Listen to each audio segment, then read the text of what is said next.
the Empire State Building. Z100 New York. The smile, bro. There it is. There it is. It's my family in the building. Give it up for Zayn, y'all. We got some friends in the room that we can clap for, my guy. How have you been, Brian? I've been good, yeah. Getting on with life, growing up a little bit, getting older. That's what it's about. Yeah. You know, progress, growth, Sure. maturity. It's about creating new sounds, man. And we got to talk about this beautiful album. Gosh, Yeah. man, it's been in the works for a while, and the emotion and the energy is right, dude. How does it feel to have these sounds, this chapter of your life be out there? It feels good. I think, with anything in life, like when you put in the hard work, Yeah. the reward is always, way greater. And I feel that massively with this, like I worked really hard on it. I took the time. I lived the life, went through the experiences, and then tried to, not force anything, Yes. but just recreate exactly how I was feeling in that moment. So, yeah, I'm really proud of this record. It was a long time coming, but it feels good to finally have it out in the world and, be thinking about possibly what my next projects Well, are. let's enjoy this here, man. No, Yeah, but that's sit me. in it. That's Yeah. me. That's how it is. You know what I mean? That's how I work. But yeah, I'm definitely enjoying the fact that this one's out, and I'm still very much present in the fact of Yeah. that this is a big achievement. Yeah. Well, you said something that was special, man. You said growth and and maturing and being ready for this at this point in time.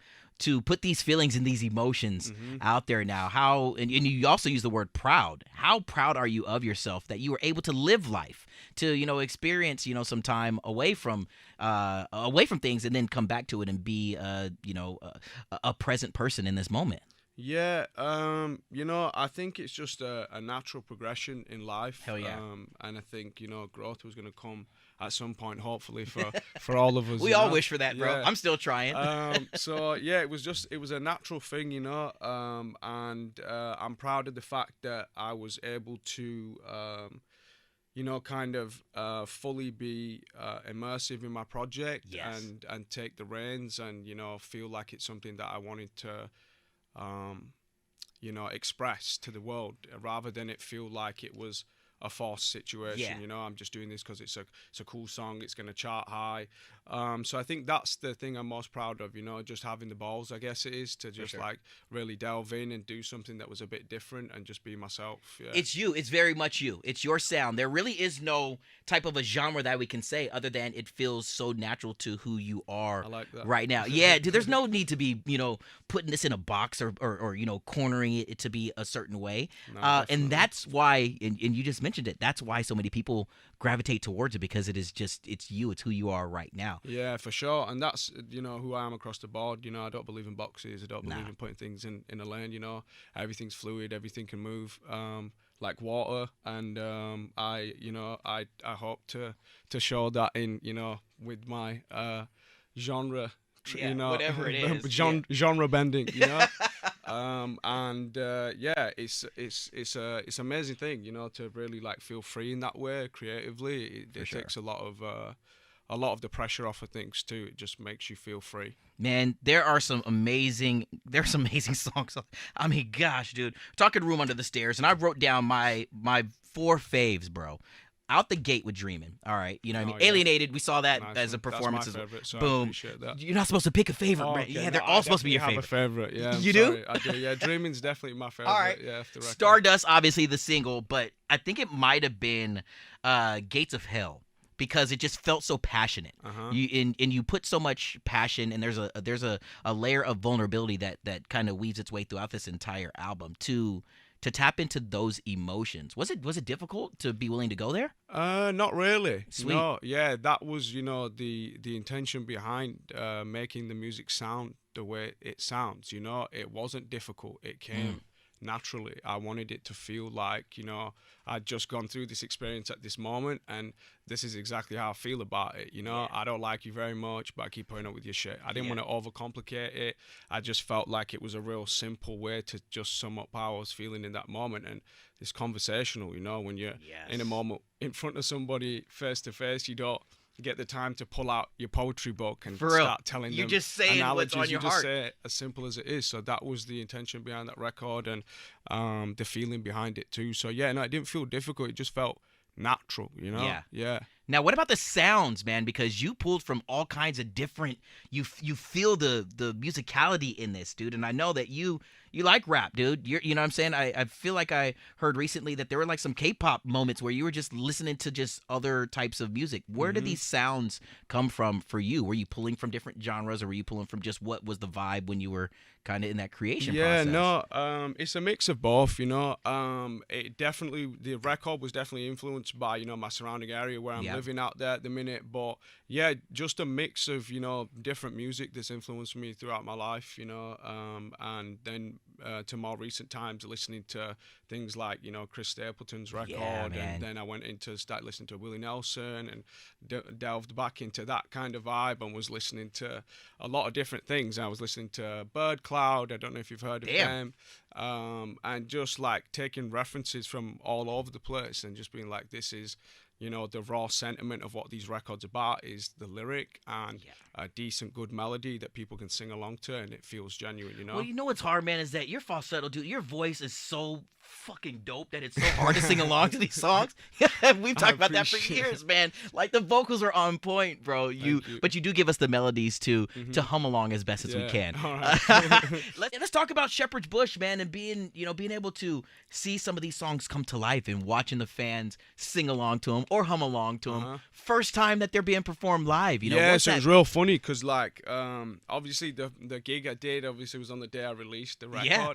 So just in like a natural habit, like halfway through one of the songs, I was like, yo, sing.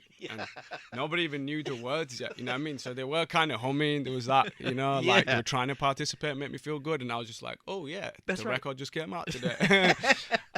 So, yeah, no, it was amazing to see the fans and see their reactions, you know. The whole feeling behind this record from the beginning felt like it was going to translate to a live space really well. So I was always, you know, very excited and intrigued to, you know, see what that was going to be like. And even when we got in rehearsals, just hearing the instruments behind the music and feeling that energy, even the people that are in my band, dude, like feeling their energy and how much they're into the music, and feedback they gave me after, and they're like, yo, this is real music, you know, you can sing, you've got soul, like all these cool things that I'm hearing from people that are incredibly gifted at what they do. That's got to be the like, coolest thing, bro. Yeah, because you're not doing it for that validation. You're doing it for yourself. But to receive that from people who you admire, that's just that extra tick in the box, man. The musicians, they know the shit. And they're giving me that respect, so it feels good. Yeah, and then obviously then to take it in front of the audience is a complete different thing. Like I was saying to you a minute ago, like it just felt incredibly intense, you know. The love and the energy that was coming back was definitely something that was missing, you know, in my life. Like, I was gonna ask you if you missed it. 8 years going from the band and all that love to like kind of just, you know,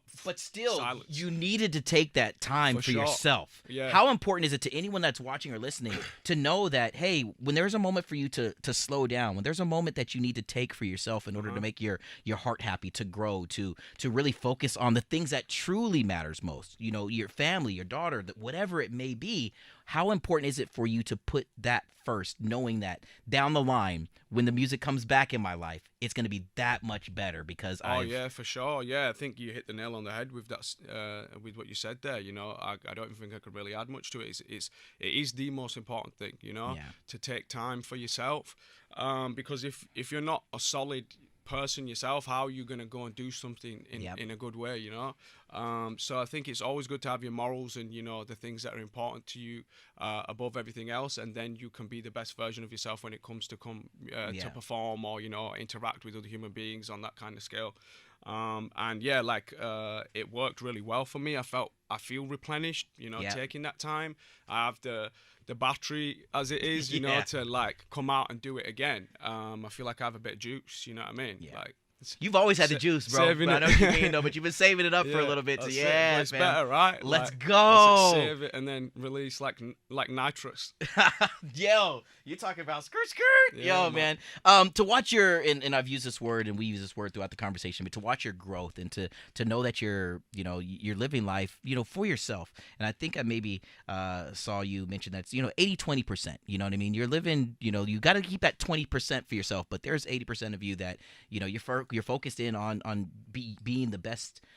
Dad, being you, being all the things that have helped create this solid body of work.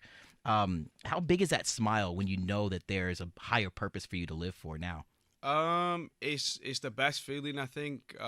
Just knowing, that you have something that you're doing something for sure. I think that's a beautiful thing, for anybody that's doing anything of any sort of like magnitude. Yep. Whether you're a fighter, whether you're an actor, whether you're a chef, whatever it is, whether you're an activist, it's about a bigger purpose than just yourself. Because when you have that, then your fears and your anxieties and all them things can subside because you have an end goal that you're going to get to, and all of the things that come in the way don't seem as big anymore. What's so dope about that is that you and I we've been on this journey together for 10-12 years now, dude. We go back to hanging out with puppies, and and all those all those kind of things. But I wasn't at that place where I could realize that for myself then, even though I might have thought I was. And here we are a few years later, and to see you have that same type of sentiment and have that special gleam in your eye, man.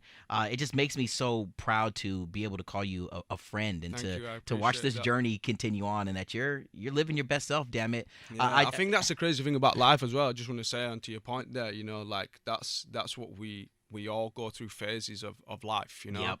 We can think we know something solidly, and something can happen and switch it up and change your opinion on that, and you look at it with a new fresh perspective, and I think that's the beauty of life. The longer we live, the more stages of life we get to go through, the more we get to get new points of reference. Man, and this I didn't say this either before we put a bow on this conversation. This album feels like it sounds so dope to listen to on vinyl. Bro, I mean, it just has that texture to it. Sure. It has these layers to it. As you create and you know that these were the stories that made the album and that there's some 350 other songs that probably did it, how excited are you to just press play from the beginning or put the needle on the record from the beginning and just let it ride through? Right off the bat, when I was writing this record, and the sound that we were getting was very raw and kind of like untouched. I could see that it was going to work in that space there, on vinyl, and that was one of the things I was most excited to actually do, was get it all on a vinyl and just play it through and listen to it. But it was the whole intention behind the record, to put it in that space, so it sounds the way I wanted it to sound, and I'm really happy with the way it came out. Man, I'm just glad that we're able to have this conversation right here. I'm so glad that the growth has happened for us both to, be in this space that we still get to do it. That's another thing, man. We're blessed. You know what I mean? We're blessed to be able to, be on this journey and still do what we love to do. And God, bro, let this not be the last time that we hang, man. Oh no, let's do it again sometime soon, bro. Yeah, serious, sure. Dude. Lastly, I gotta get you a Father's Day gift, man. Oh. It's coming around the corner, bro. Yeah, you know what I'm saying? Like, have you got any little ones? I've got godsons and goddaughters and nieces and nephews, man. That they, dude, let me tell you this funny story, bro. I have a 13-year-old godson who I told him when he was 8. I'll take you anywhere you want to go, man, when you turn 13, bro. Let's go. Yeah. When I tell you, Zayn, that this kid called me up on his 13th birthday and said, Uncle, calls me Uncle, I want to go to Paris. Yeah. What the hell, bro? What the hell, dog? Like, he remembered, right? He remembered. Yeah. Kids are like sponges, sure, dog. Yeah. Kids are like sponges. They remember every lyric to every song. You can't say anything unless you mean it. You can't say anything unless you mean sure, it. Yeah. But you know what? That's very beautiful. That sentiment right there. It means something just in what we do with these microphones in front of us, with the sounds that we create. For sure. Say the stuff that you mean. And when we're creating and you're creating from that place that you mean every heartfelt note, that's why we are sinking our teeth into it, dude. Definitely. And that's what makes us incredibly blessed, to be involved with music on any level. The impact it has in people's lives is beyond, But I tell you what, I'm not taking this kid to Paris, damn it. Nah, man, not at all. No. Dude, I love you to bits, bro. Thank you for taking the time to pull up, man. This album is truly something special, but more than anything, you're truly something special, and I've said that since day one, and it's going to continue on this friendship forever and ever, bro. Mean it, man. Thank you, Round of applause for my guy. This is Zayn, man. From the top of the Empire State Building. Z100.